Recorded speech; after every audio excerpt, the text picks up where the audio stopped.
खुलुमबाय बयनिसिमबो जोंहा फैबाय थानाय 2024 मायथाइनि जानो गोनां जानुवारि 7, 8, 9नि थाखाय जों हारिमु हान्जाया जोबोरैनो दायो साखाफारा जागासिनो दङ।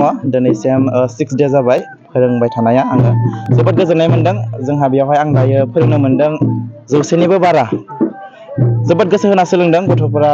जोंहा दायो एग्जाम सोलिगासिनो दङ, थेवबो माने क्लासनिफ्राय डाइरेक्ट फैनानै बेवहाय एटेन्ड जाफैयो, सोलोङो। जोबोद गोसो होनानै सोलोंदों, आंबो जोबोद गोजोननाय मोन्दों। आरो जोंहा दिनैसिम 6 डेआव आङो 6टा साबजेक्ट होनो मोननानै फोजोबनो मोननानै गोजोननाय मोन्दों। जोंहा जाखिनि रोंनांगौ आंनि बेलायावहाय आङो बिसोरखौ नुनो मोन्दों, रोंनायखौ नुनो मोन्दों। आरो दासिम आङो मोनथाम मोनब्रै जेसेबां हाबावो आं होनो नाजागोन। जोंहा जाखिनि मोसागोन बेखौ जों मिटिंसिम जोबोरैनो समायना रमायना मोसाहोगोन होननानै आंनिफ्राय आं मिजिंथिनानै दङ।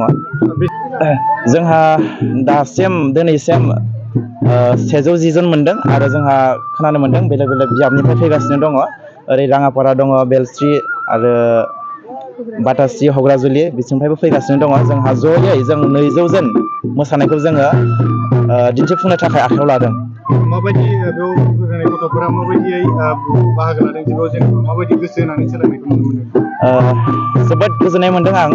जाखिनि टाइम हरो बे टाइमावनो फैनानै बिथांमोना रेडि थाफैदों आरो गोसो होनानै सोलोंदों। जाबायदि आंनि बुंनाय फंसे रावजों बिथांमोना गोसो होनानै सोलोंदों।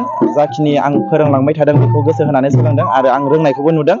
जोंहा समायना रमायनायै बेखौनो आसा खालामो जे जों बे फैबाय थानाय जोंहा अल बाथौ महासभानि थाखाय कनफारेन्सनि थाखाय जोङो मोसानानै दिन्थिफुंनो, समायना रमायना दिन्थिफुंनो थाखाय आखायाव लादों। बेसेबांसो जौखोन्दो हादों होननानै नोंथाङा फोरमायनो सानो?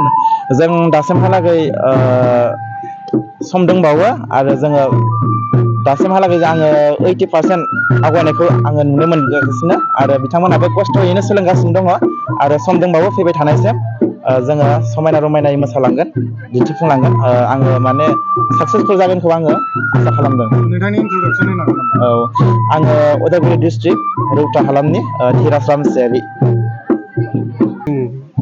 जोङो दा बेहाय बाथौ एनुवेल कनफारेन्स जागोन देग्लाय, बेनिनो जों बेवहाय प्रेक्टिस खालामगासिनो दङ। प्रेक्टिस खालामदों?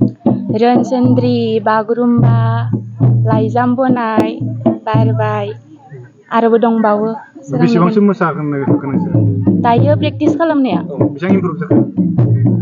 जागासिनो आरो एसेल' नांबावगौ आरो सोरनियाबा माने रोंजोबाखै आरो एसे प्रेक्टिस खालामबावबानो जासिगोन। बबेबा मोनसेखौ नोंसोर कमप्लिटलि हाजोब्बाय नामा? बांसिन मोसाग्लांनायखौनो बांसिन रोंबाय आं। बिनि उनाव मा दंबावो? आरो दा सारा फोरोंगोन बारबाय होननाय मोनसे, आरोबो फोरोंबावगोन बिनि उनावहाय आरो मोननै गोदान साबजेक्ट फोरोंबावगोन सारा। नोंसोरो मोसानो मोननानै गोसोखौ माबायदि मोनदों? जोबोर गोजोननाय मोन्दों, मोजां मोन्दों। बेसेबांसो मोसाखावरिया बाहागो लादों? 100निबो बांसिन आरो गोदान बेलेग आनसलिकनिफ्राय फैबावगोन आरो।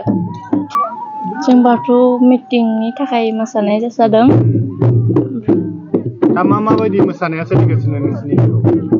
मोसाग्लांनाय बागुरुम्बा, ओमफ्राय सिखिरि, रोनसोन्द्रि, ओमफ्राय दिनैहाय सारा गोदान फोरोंदों जारा फाग्ला। दा सानबेसेनिफ्राय मोसादों नोंसोर? मालानिफ्राय मोसादों? 6 थारिखनिफ्राय। नोंसोर बेहाय मोसानाय सोलोंथाइ लानानै बोरै मोनदों? जोबोद गोजोननाय मोन्दों। बड'सा फिल्म प्रडाक्शननिफ्राय क्रिसमास आरो गोदान बोसोरनि गोजोन हामलायनाय बावहरबाय। गोजोनथाव खौरां, रायजो राजाफोरनि सुबिदानि थाखाय फैगौ गोदान बोसोरनि 2 जानुवारिनिफ्राय 20 जानुवारिसिमनि थाखाय सिगांनि बेसेननिफ्राय खम खालामनानै आलायारन सावथुनखौ हरनाय जासिगोन। बेनिखायनो गोसो गोनां रायजो राजाफ्रा गोदानै होनाय नैबे गाहायनि नाम्बाराव कन्टेक्ट खालामहरनो हागोन। गुरै खावलायहरनाय नोंथांमोनखौ फुंनि 10 रिंगानिफ्राय बेलासिनि 3 रिंगासिमल' बुकिं खालामनो थाखाय कन्टेक्ट नाम्बार होनाय जाबाय। नैबे मबाइल नाम्बार 8453766183 नङाब्ला 9678616741 7896298145 आव